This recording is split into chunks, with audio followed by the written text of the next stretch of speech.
I feel like the optimal work environment is the one that makes room for the potential of conflict and confrontation, but maintains a certain level of behavior and values that allows that to move in a healthier direction rather than a more toxic or unhealthy direction. And that, I think, would be the thing that I would,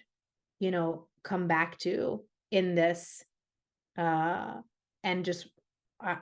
that's one point that I think I would like us to get across, because I think there is something about finding the right toolbox and tool set for dealing with conflict and confrontation, and that's like in itself in a workplace, like, there's a lot of people that specialize even just in that. But there's something else about just saying that you're still going to treat someone right, despite what it might be that you're disagreeing about. And we've seen a lot of that break down across society, including in the United States here, where you've seen a level of polarization that has created a norm where if you disagree on something, then you're not worthy of basic fundamental like kindness, respect, inclusion. That somehow there's this sense of like,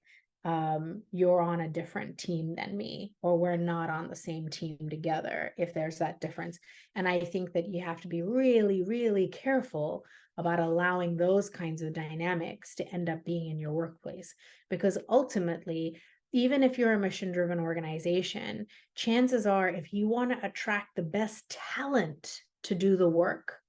then that talent is not always going to be packaged the same way, with the same perspectives or the same worldviews or the same politics or the same religion, or the same social background and upbringing. That's not necessarily going to be the case. That's actually quite unlikely unless you have an organization that is only recruiting based on certain grounds. Otherwise, you're much more likely to end up in a place that is, this wonderful smorgasbord of all these different people, right? And all these different, and the underpinning is that despite any of those seeming differences, that actually there's something much more, even more basic and intrinsic than that, that makes you able to be part of a team or a workplace. And that's not just your belief in the collective goals you're trying to accomplish. That's actually a fundamental set of values of how you're going to show up, behave, and treat one another during the day-to-day process of being together.